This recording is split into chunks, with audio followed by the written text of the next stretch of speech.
음효가 나와가지고 대운이 6년인데 연운을 보니 연운이 정말로 앞에 3년이 다 안 좋아. 너무 안 좋아. 연운을 봐서는 이게 너무 앞뒤가 안 맞아서 어떻게 해야 되지? 그럴 때는 어떻게 하느냐?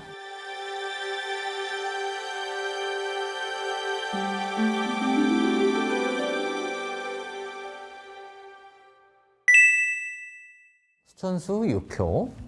제가 이제 효사에 대한 설명을 길게 하지 않는 이유는 첫 번째는 스타리더 사이트에 이제 각각의 효사 밑에 자세하게 써놨어요, 다. 또 하나는 유튜브나 이제 인터넷에 주역을 강의하시는 분들이 너무 많죠. 그래서 그냥 찾아보시면 훨씬 더 이 주역에 대한 설명을 잘 해주고 계시기 때문에 제가 굳이 효사에 대해서는 이렇게 설명을 많이 하진 않고 하락에서 법문에서 이렇게 언급을 할 때만 주역을 어떻게 다루는가에 대한 이야기만 제가 이제 하고 있습니다. 구멍에 들어가며 부르지 않은 손님 3사람이 오고 공경하며 마침내 길하다.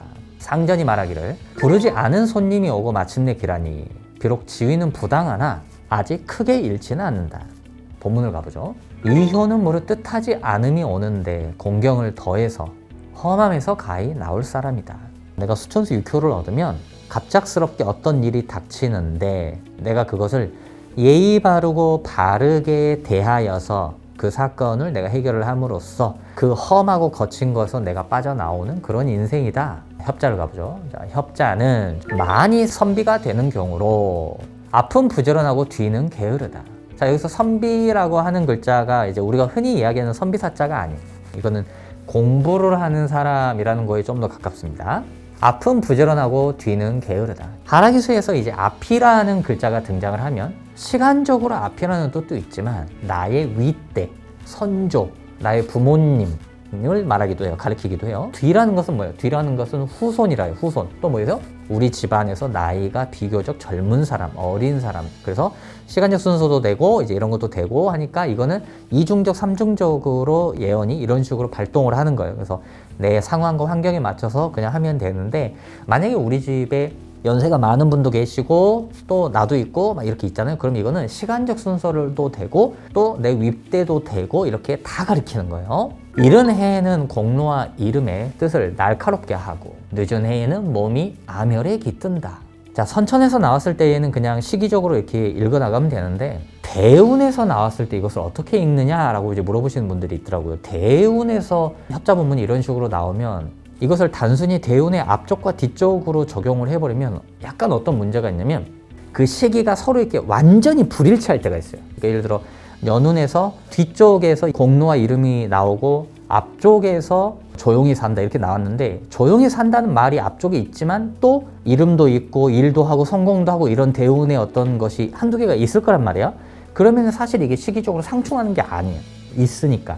그런데 완벽하게 상충할 때가 있어요. 완벽하게. 예를 들어 음효가 나와가지고 대운이 6년인데 연운을 보니 연운이 정말로 앞에 3년이 다 안 좋아. 너무 안 좋아. 이른 해에는 공로와 이름의 뜻을 날카롭게 하고 라는 말을 도저히 할 수가 없을 정도로 연운을 봐서는 이게 너무 앞뒤가 안 맞아서 어떻게 해야 되지? 그럴 때는 어떻게 하느냐? 대운에 나오는 이른 해, 늦은 해라는 것이 내 대운의 앞쪽과 뒤쪽이 아닌 거예요.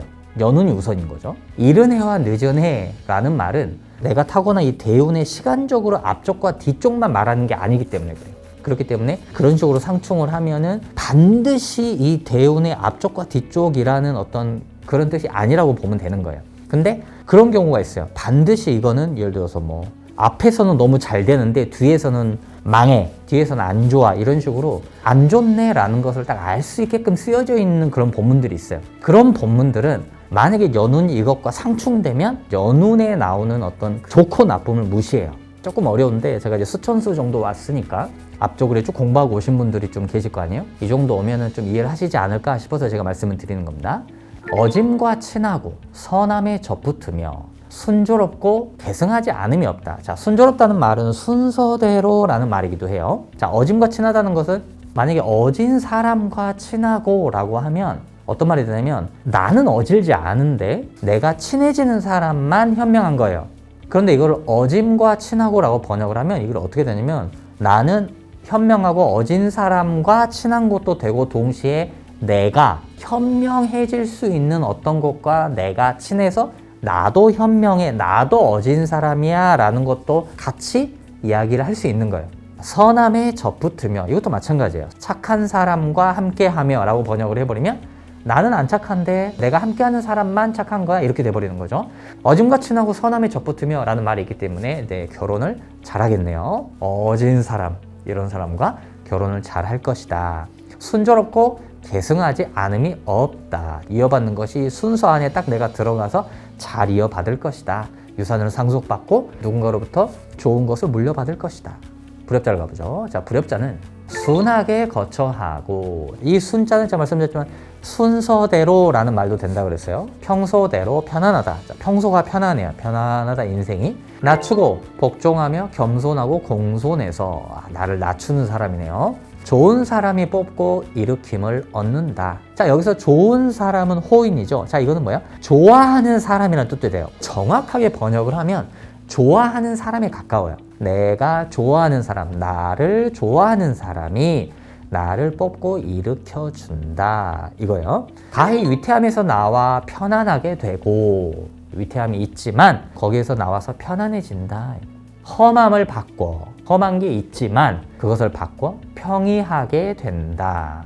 기복이 되게 심한 인생입니다. 임상을 해보면 수천수 육효가 선천에서 특히 이제 얻어진 분들은 겉으로 봤을 때는 사람이 유하고 그냥 물 흐르듯이 그렇게 가는 인생처럼 보이는데, 사실은 되게 아픔이 많고 기복이 굉장히 심한, 너무 힘드네 이렇게 말할 정도로, 하지만 그것이 결국엔 다 괜찮아지지만 이제 그런 인생을 사시는 분들이 있어요. 임상을 했을 때. 세운으로 가보죠. 재직자라면, 회사에 다닌다면, 공무원이라면, 어떤 단체나 조직 내에 있다면 안과 도읍으로 들어가는데 참소와 간악함의 액을 삼가 막아야 한다. 밖에서 일하다가 이제 중심이 되는 곳으로, 안으로, 도읍이라는 것은 이제 도시로, 시내로, 수도로, 서울로, 뭐 미국으로 지금 워싱턴이나 뉴욕 이런 데로 이제 가는 거죠. 네, 가는데 참소와 간악함의 액, 누군가가 나를 험담하고 나쁘게 할 것이다. 그것을 삼가, 조심스럽게 신중하게 처신을 잘해서 막아야 한다. 하라기수에서 막아야 한다는 말이 나오면 막을 수 있으니까 막아야 돼 라는 뜻이에요. 또는 일부는 막을 수 있어, 최선을 다해볼까 라는 말이에요. 1000만 원 손해볼 거 500만 원 손해보고 막을 수 있어, 이런 뜻이에요.